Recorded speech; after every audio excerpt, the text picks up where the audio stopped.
Hey, welcome to the channel. Today, a little bit of a departure. We're not doing anything on watches. Review on this one coming up soon.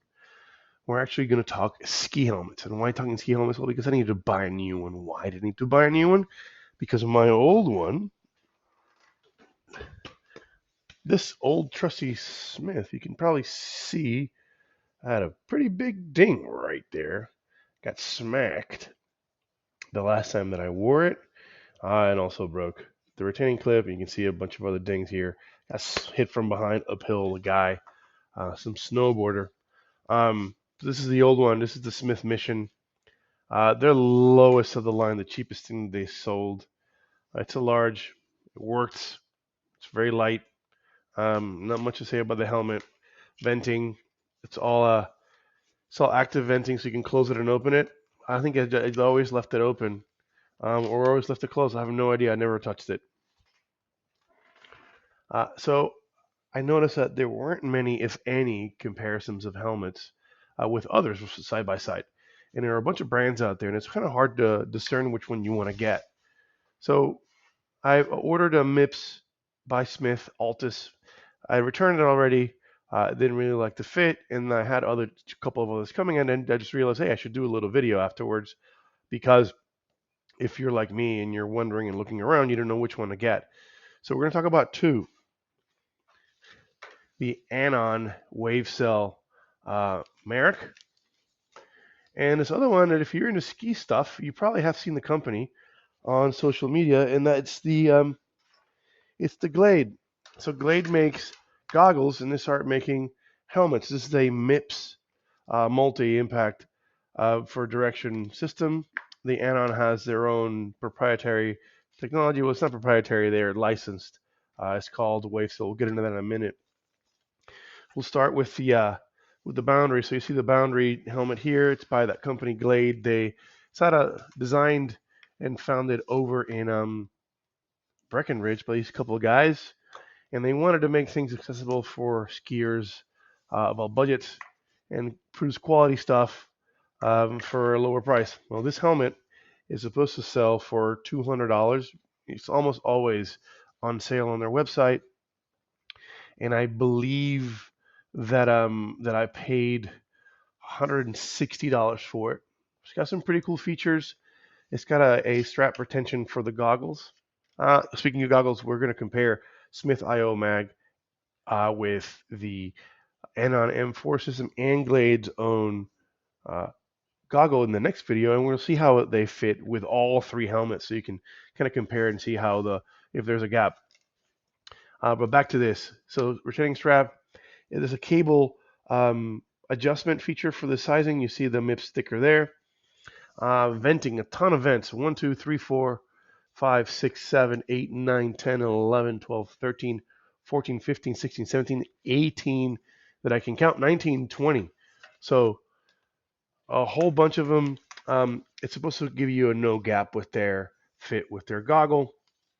And it has a really neat magnetic closure for the strap around your neck, around your chin. That's different than some of the traditional ones that you see that has a traditional buckle, and that can be sometimes hard to adjust while you're wearing gloves on the slope. So it's a very light helmet. Um, it doesn't look like it's a hybrid construction. It looks like it's a single shell with expanded polypropylene, or EPP, which is a kind of foam. It's really hard stuff. I used to sell it in the food service application systems. It's a really a nice polypropylene blend. So that makes the helmet safe, light, and reactive. And along with the MIP system, that's supposed to help divert and change the when hits happen and reduce some of that directional force on the head when you do hit. Here's the fit. So put it on. It's actually pretty comfortable.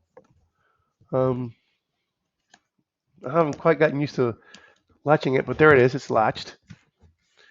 And then I can crank the cable down, and it fits pretty well. Super light, comfortable. I would say I could almost forget I have it on. Um, so zero complaints about it. When I look at the quality of it, the lining on the inside, it doesn't feel as plush as the one on the Anon. We'll get into that in a minute. The cable system for adjusting, I don't know. I mean, a nearly $200 helmet should feel a little bit better because this one, the quality of this helmet, and compared to this $100 Smith, it's just not there. If you told me this was the same price as this, I would be like, yeah, that's okay. You get some additional features, maybe charge 20 more bucks. But it just does not. It doesn't feel like it should be $200. It does have audio ready ear covers. Um, the cable system feels cheap, honestly. This helmet just feels cheap. The the vent closing is just not very smooth. I'm being very nitpicky, honestly, but just the weight on its own just makes it feel like it's not going to protect you very much. But I could be totally wrong. Maybe that's great. It makes it a little bit lighter. I think it's supposed to be 450 grams. I have no way to weigh it, but that's what their website says. There's some really nice venting for the goggle actually here. I will say that. Nice placement on that. Again, for the pricing, even if it does have the MIPS technology, which I mean, MIPS schmips, it's just a little piece of yellow plastic here that's supposed to redirect an impact around. Maybe I'm not an engineer. I'm not a biomechanics. That could be all it needs. It just does not feel like it should be a $200 helmet, even if it does have a nice bungee style retention system and this really cool clasp. That's really all I would say that differentiates that from this. And you can see it's almost got the same amount of vents. It's got a BOA or BOA style cable retention system. It's just got a different clip. No MIPS on this one, or this is just a standard type helmet. And honestly, I would prefer this one over this 2X cost. It's $100. This is $200. Really?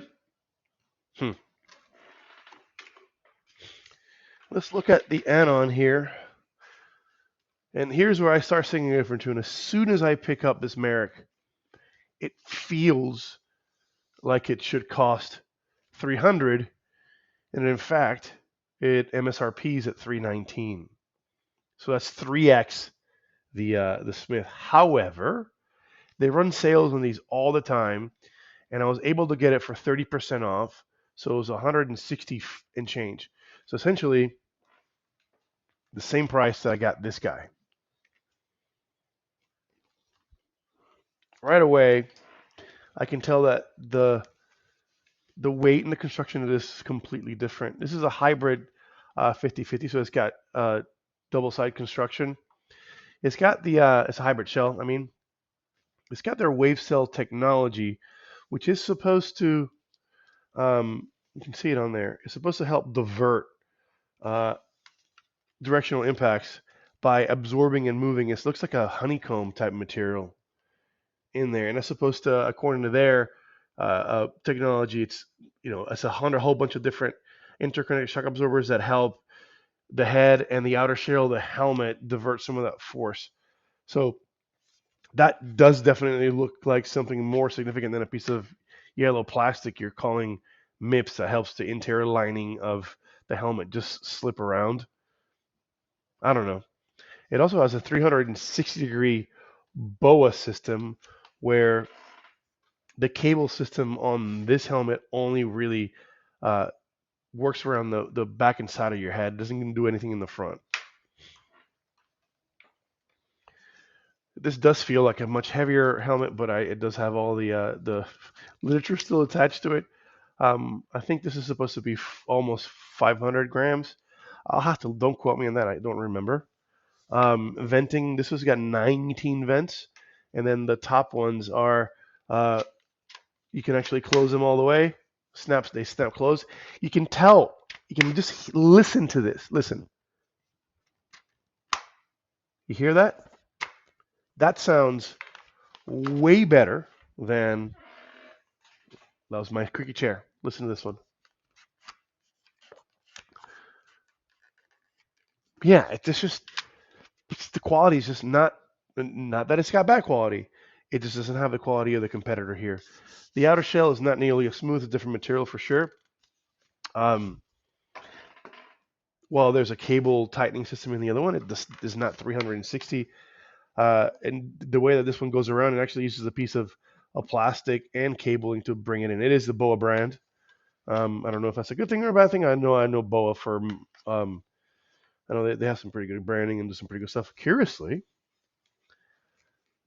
the same exact closure, same OEM makes it. I can tell because the branding on both on the left side of the clip is the same. If I can't tell what it says because it's too small. Fiddle lock system. Got my eyes to focus, and they both have it. So kudos for Glade putting that more expensive system on there. None of the Smiths have that. All the Smiths that I have seen have the traditional buckle. And here's for the money show. Let's get this guy on our head. On my head. Put it on, and then grab the boa back here, and I can tighten it, and it tightens around my entire head, which is pretty cool. I can actually feel it tighten fully around, not just in a corner. It feels like I have a little bit more room in there too. If I had to put a beanie on or whatever, I could actually tighten it even further. The thing to note is that when you see a wave cell technology or a MIPS technology, it's going to change how the helmet fits. So if you're in between sizes, you'll have to size up. So if you measure your head with tape, and it's you're in the middle to the upper end of the size range for the helmet, I would suggest you size up to the larger helmet for fit. I had to return the Smith one because I was on kind of the edge, and the MIPS made it a little bit fit a little tighter. This feels significantly better in quality than the other one does. That's completely subjective. Maybe it's because it's more expensive, and I'm just being that way just because it's a more well-known brand. But the interior liner just feels more plush. Overall, it really does feel like it's miles above the quality of the other one. Not to say that the Glade wouldn't work well as a helmet. I'm just much more partial to the Anon, the stylist. Just a couple style points, the dual color, the retention clip. The nylon feels like it. Here, I'll show you. It's just this little tab here, the stitching on it. It's already got it's already fraying around the corners. I literally just pulled it out of the box, and it's having that sort of issue. So, nice try, Glade. And I guess if you don't want to wait for a sale and find a higher quality helmet for the price, and the Glade is fully serviceable. It's just you can just see the fit and finish on the inside of the liner. Look at that. It's not nearly as plush at all. You can tell. Just look at the ears here. This just feels like a way better helmet. Again, this is just a first impression on it that I haven't worn them all day. But the Anon wins in my book. Next steps is we got to see how these all fit with their goggles. So I do have the Glade goggle. I have the Anon M4, and furthermore, I have the Smith IO Mag XL. And let's see how that all those goggles, fit with the three helmets. I'll even try the other Smiths so you see the fit across. Hope this is helpful. I wish I would have had something like this. It would have saved me a little bit of time, and I have to order so many things and return them. But that's what I'm here for. I'll catch you guys on the flip side.